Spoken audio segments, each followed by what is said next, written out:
Hi channel ma'am YouTube channel लेबरे channel ma'am पुरंपो मंगोल नतना वेलकम तौजरी असी सनो ब्लॉग पुतुलक चगे आइना पुजकर ब्लॉग से उधाबोन चपगिनी इचनेपी की युम साबा येंगबो चपनी अदो आई सामंदना आई इचनेपी युम जोरगर वीडियो लोग तरे अजिंग इंगा इंटरनेट पसिता आई उधाबोन टाउन ले लांथोरगा लंबी दे लेपी अदो स्नो मैम आई उधाबोन लंबेल की लेरिबा ब्लॉग असी लंबेल असी आई मैम दा आई यंग जगे अदो आई चैनल सिबु यंगबिरबा स्नो मैम ना लाइक शेयर सब्सक्राइब तौबियो अदो आई जी लेपी से उधाबोन अखोगी एयरपोर्ट रोड चफमदनी हाइदि अखोगी सिलचदे लापदा मोतरा पुल दगी हाइजनबा एयरपोर्ट रोड सिलचदे लापदा लेफ्ट साइड दा अखोई लखिपति चलगना राइट साइड रे संबा एयरपोर्ट रोड अदो एबदे यंग जगे स्नो मैम असिने उधाबोन चफम से स्नो मैम मेन बाजारदी ले हौरे को स्नो मैम असी लंबी से 1 वे 2 ए ना खाइ रे हुजिपि असी के टिंग चलगा उधाबोन मेन कारोंग बाजार SBI फंगनी SBI बैंक खा लांथोपगा पॉइंट मा के लेफ्ट साइड कचकांदी इमागी टेंपल लई दुगे चिमटिंग चखरगने खोना एयरपोर्ट चली बसे अरो असिनी असे सिलचरम दे लाप लंबी नि स्नो मैम को अदो मैम सुम यंगमिनसी आई लंबेल की फजरबा व्यूज असे ओइ थंगबा जे थंगबदा लेबा लंबेल की फजबा व्यूज असे आई मियाम दा सुम यंगहन जगे सिंपल नि को ngasi की ब्लॉग से आइना साइ वीडियो से सेंगे लौगे तौबनी अदो नुसा सामन की इचने बिसु युमदो हाइदि होंगजलगा लंबी संकोइदा लेबनिना आइसु कथाबा खंगदना इबाइ की युमदा हमग कथारुबनी नुसा लेमथरगा चंगे आइदना अदो मथंग असुम आई उधाबोन कोगी लंबेल सिलचरम दे लापा लंबेल असी याम फजै अदो आई म्याम दा यंगहनजगे म्याम यंगमिनसी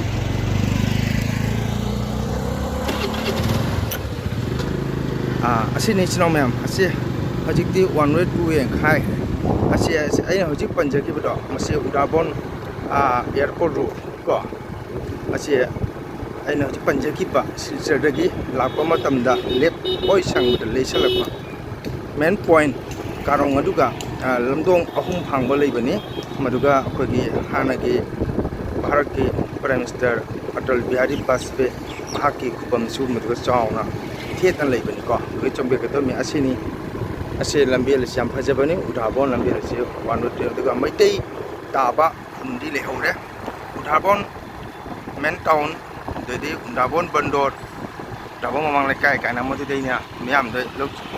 येंग ताबा गमजत्रे उषा सामंगीदना आई ब्लॉग तो लोकजरक तबनी असिनी स्नो म्याम असे फजबनी अरा सुम चपसिना को कोइगी के हाइतारे महाश्रोक अंगनी महाश्रोक तसु हजि चावरबा महाश्रोक ता होटल रेस्टोरेंट मरवाड़ी पंजाबी तपा काइसु म्याम ले आई हांदि लेरम पोंटे स्नो म्याम अदो आई मतम कुइरे आई स्नो म्याम गाड़ी थौना आई स्कूटी असिदा चचरगा वीडियो लोबो से लेपचरुरे मरमदी हारे हाईवे दा गाड़ी थौरा वीडियो लोबो से जामना रिस्क ने म्याम ने सुंसिना सु हाइदि लै गाड़ी थौथोना ब्लॉग तौबिनो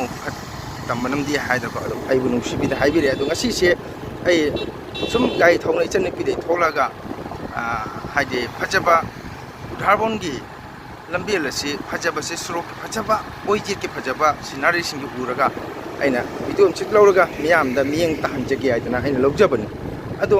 इचिनो म्याम सु उनबिरमगनी आइना ngasi लौजरिबा ब्लॉग असे उधाबोन चपगे अदुगु कनागुंबा खंगदबा इचिनो मिरमगी मते सेचा कया खंगदबा लेरगा सु खंगना बाइना असिना मोगे होगे सत्संग केंद्र उधाबोन नाइना असिगा सु लेरा मोगे सत्संग केंद्र उधाबोन नाइना असिगा मोय साबोथे याम चावरी मनुंग जे चंगारो अदो सुम मपांगे कनो से आई सुम उहनजगे चिना सिगारी याम चेलेबको अदो अखोइगी उधाबोन होय एयरपोर्ट टी सिगै तुम चले असम भी मसुलै महासड़क तगे चुक्तिंग चखरगा को महासड़क तगे चखरगा अखोइगी नेपचुल आइना मदो बिल्डिंग दो जौद्रिङैदा उधाबोन नंदोरी आइना खुंगंग मसुलै मदुगी right side da maso tik tala right side da kaino le lambe lama du kai su changaga apuna airport hau jai siga su petrol pump am le handi le de petrol pump se petrol pump jawm le chinaw myam jam phajabani chandhagi nungthin numit leitharak ba tanja ko ado ngasari am sarami hojikti kai haitare gari macha thau nungsi che li sum lakpani ado yumdagi thoka matamda ai khanjabari ngasi se phagi udhabon miyamna khangnarba kachakamli ima amengsu ruposori ima gi ubam mandir temple asibu ai yengan jagana khanjarami adubu umsana saman gidna ai video lawjaraktre adu ngasi gi chumna su paloina phagi udhabon gi lambel gi views ase ai miyamda sum yeng tahan gana lawjabani ko maitai khulakti le haure chinaw mayam che jam phajai sonsu ring achok chopa dukan sum le kuire lak taba dabon ambel se chinaw mayam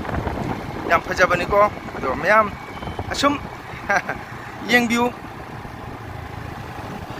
sum miyang tabyu ko phajaba lambel gi aina lawjariba lambel gi phajaraba kano se sum miyam yeng minasi ko ai gari tamna thauri sidi phajaba leiga hana gan mapan asida ase hojikandi sel paiba building saba se marulumba summe musulmal bangali na hele moina asa tanba mai phajab saba asa thar sumone hele karba su business su muslim na hele committee di karawale muslim dadi chagi sendang nampida makoida achau macha khaite gires dukan bu orbasu building dukan bu orbasu carpenter bu orbasu rasmiti bu orbasu koidi pasat ambagi lambil se moyam kalli aduna hojikti hana muslim naga building sabai se kodunga leram pocha hojikti mukogi betel achiga chiong che muslim ni kyam nana building saram no asoda phajaba building leiri magi wall building floor ke sel wala tiles na padana ko asene do chinaw mya mahasrok jorom dai ko khoigi badugor haisalam dai ado jorom dai da mu ai miyam da sum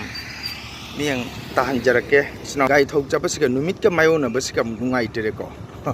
emisi chinaw mya ai nganthok tana mahasrok jore mahasrok che karong che asiga ai jore chino asini ne je haje ki do chede la palambel se asi chede lai ne karam lai se chino me se kar lai se kar se lai se kar chali sigi right side che hajang do mi sigi tiparam lai se sigi right side ta auto thoroi se asiga udabon airport chang do mi chino me am ko asiga chang do mi asiga mogi signboard um su thele se asiga chang do ma che car changi se ase airport in sinaw myam aro se chupting cha mahasro ase chupting cha ke sina ko gi kasar dolu khong khu semba samba dolu rampur se chaki do mi chupting chaki do mi car ma chaki se sinaw myam ko ado horan ai chum chala se mahasro lambe ni se chupting chalaga mu ko gi kano phangani badugor sine sirjai lakbre jet thangboda daga di udhabone lakboda su je thangboda do sijai lakbona oi thangboda ni ko sinaw myam badugor changa doise ado horen ai sum chalaga silchar dagi lakboda airport changpham gi karong lamdong ahum phangboda adu su ai myam da ai ning tahan jage adu ai gari thoge dambi se mahasrok nina gari achou choba chapani na tipper dei chingaba aduna ai moba video se lawra roge ado myam da nien tahan jage myam da khangan jage sinaw myam mamdi mamme aina ngasa hajaba khogi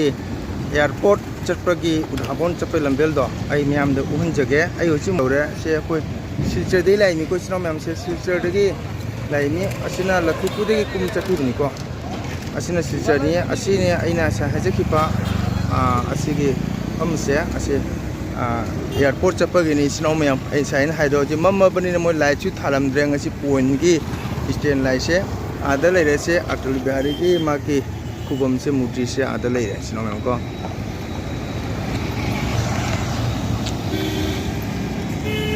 asiga lere asini ko isno asige changi domi ko airport se myam khangbi re ko isno myam asi mo light than dre ngasi kai to bo khangde light thala ma de kitang nungai na kitang light se ngan no u ta pani u phang dre asini isno myam asina ko Lakhipu dagi lakpani ko sigai light se Lakhipu dagi lai bani asina Lakhipu de laga sum se laga sigi tin mukhi se te lamdong ahum phangba asina silchar chakare auto ma chakhi ba miji truck chakhi je silchar ni no myam khangbi rani ko ado mamdi mamme chino myam ado ngasi ge aina sum simple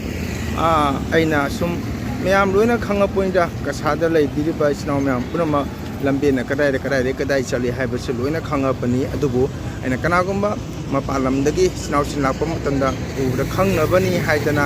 aina sum mafam area takcha bani silcha de lak pam tanda ka thu myam da hangmam thokte hek mudrapul haina no hum phangwa se masiga sum leirami sinaw myam ko ado ji mamdi mamme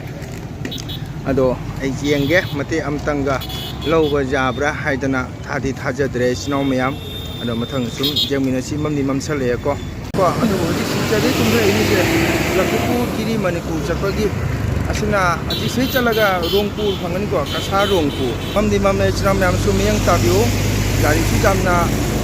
sandagi mamchala kuchi gari jamna tarpi jam oye tarpi jam oina aina sum matim tanga sum logjage chinaw mayam asigi gari se chalibar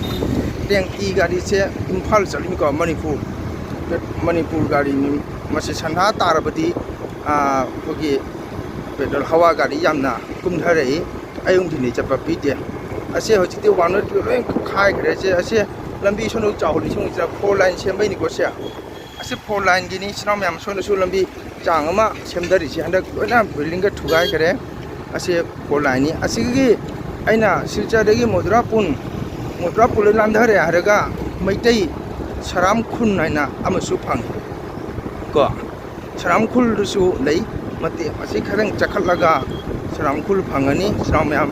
asi highway chiki main road siga che chali se silchar de kumthar question Lakhipur Polapul Pholatol phanggadom ni adugadi dum chalaga Polapul ge Horinogor Kasar Kamaranga Kasar Kurabin kana haina leiriba kun mayam se loina phanggadom ni aduga aiginabu asage saramkhul haibla be le jawre aduga saramkhun lambil si lanthoga Rongpur phanggadom ni sinaw mayam aduga Rongpur si lanthoi haga kasar loktai ena ko sinaw mayam se saramkhun changmai lambil ni se sinaw mayam ku bi ko aduga ya sigagi Rongpur sum hore asisu lambil 4 line sembagi ni sinaw mayam hajikandi sinaw kanagama panda chahi manga tra leiraga lakpam kangudi chamam na gatorom ni toromi si karino lambil si buaina ko matam dugan lambil piami aikoina ngang oringaida ko silchada lakpa matamda bus ama tonga bus ama thaina bado non waram graba si lambil se ekdam haisini non wana thaina ga matam dugadi wa gari ka su leirami asisu petrol pump leise asigi petrol pump asigi sum Rongpur maitei kun hore ko asigi jetlomda maitei kun hore sinaw mayam si Rongpur hauram ni ko Kasar Rongpur maitei kun gang hauram ni ko aduna ano ko lakpa haibati chahi mari manga ga mapanda leiro ga lakpam ni de lambi se pok ngau gudu mi ko kari no toro mi si ko ana aduna matam gi hoji Bharat Sarkar na chakhol pe matungina lambi thong jam phajana CM khare akoi gi Bharat gi Prime Minister Narendra Modi ji sibu ami gi dikhang na agi di maga se handa ko gi India ge woni makche Bhagawan ne khali ko Narendra Modi sahab se adu su doni akoi gi hojik lai ba Lakhipur gi mantri Kaushik sahab makche MLA de gi hojik mantri koi re ma su jam na phajana thabak sui akoi Lakhipur area da maitei gi oiba haninga leitre ado ai phangsu phangna jaraktri koi Kaushik sahab se adugi matik makse thabak inthinna phajana surab jani chinaw me akoi pi ngai dagi charo padi class 10 ka padagi chum akoi na thawai yaujaka BJP ga Bharatiya Janata Party se sum lakcharami akoi hauji Manipur Development Council gi ꯐꯝ ꯄꯨꯕꯤꯔꯤꯕ ꯃꯤꯉꯣꯟꯗ ꯄꯟꯖ ꯑꯩꯈꯣꯏ madam ꯔꯤꯅꯥ ꯏꯆꯦ ꯔꯤꯅꯥ ꯑꯁꯤꯁꯨ ꯑꯩꯈꯣꯏꯅ ꯁꯨꯝ ꯂꯣꯏꯅ ꯂꯥꯛꯆꯕꯅꯤ ꯑꯗꯣ ꯍꯧꯖꯤꯛ ꯀꯛꯆꯤꯡ ꯁꯥꯞꯁꯤ ꯌꯥꯝ ꯐꯩ ꯑꯗꯨꯅ ꯑꯩꯈꯣꯏ ꯈꯨꯟꯗꯁꯨ ꯃꯥꯅ ꯃꯟꯗꯤꯔ ꯑꯃ ꯁꯥꯕꯤꯔꯤ ꯂꯨꯄꯥ ꯂꯥꯛ 15ꯒꯤ ꯁꯪꯁꯟ ꯂꯣꯏꯗꯧꯔꯦ ꯏꯆꯤꯜ ꯏꯅꯥꯎ ꯃꯌꯥꯝ ꯑꯁꯤ ꯔꯣꯡꯄꯨꯔ ꯃꯩꯇꯩ ꯈꯨꯟꯅꯤꯀꯣ ꯏꯆꯤꯜ ꯏꯅꯥꯎ ꯃꯌꯥꯝ ꯑꯗꯣ ꯏꯆꯤꯜ ꯏꯅꯥꯎ ꯃꯌꯥꯝ ꯃꯝꯁꯨ ꯃꯝꯁꯜꯂꯛꯂꯦ ꯑꯩ ꯒꯥꯔꯤ ꯊꯧꯅ ꯚꯤꯗꯤꯑꯣ ꯂꯧꯕꯁꯦ ꯌꯥꯝ ꯅꯨꯡꯉꯥꯏꯇ꯭ꯔꯦ ꯑꯗꯨꯅ ꯏꯆꯤꯜ ꯏꯅꯥꯎ ꯃꯌꯥꯝ ꯉꯁꯤ ꯑꯁꯤ ꯁꯟꯙꯥꯒꯤ ꯃꯇꯝ ꯑꯣꯏꯔꯛꯄ ꯍꯥꯏꯁꯤ ꯌꯥꯝꯅ ꯅꯨꯡꯁꯤꯖꯕ ꯎꯆꯦꯛ ꯋꯥꯌꯥꯗꯁꯨ ꯃꯌꯨꯝ ꯃꯀꯩ ꯆꯪꯖꯔꯛꯄ ꯁꯟꯙꯥꯒꯤ ꯂꯥꯏ ꯇꯤꯟ ꯈꯣꯏꯔꯝꯕ ꯃꯇꯝ ꯑꯉꯥꯡꯁꯤꯡ ꯂꯥꯏꯔꯤꯛ ꯂꯥꯏꯁꯨ ꯄꯥꯕ ꯃꯇꯝꯅꯤ ꯑꯗꯨꯅ ꯉꯁꯤꯒꯤ ꯍꯥꯏꯔꯤꯕ ꯗꯤꯟ ꯖꯨꯂꯥꯏꯒꯤ ꯇꯥꯡ 22 ꯂꯩꯕꯥꯛꯄꯣꯛꯄ ꯅꯨꯃꯤꯠ ꯉꯁꯤ ꯂꯩꯕꯥꯛꯄꯣꯛꯄ ꯑꯩꯒꯤꯁꯨ ꯏꯄꯣꯛ ꯅꯨꯃꯤꯠꯅꯤ ꯏꯆꯤꯜ ꯏꯅꯥꯎ ꯃꯌꯥꯝ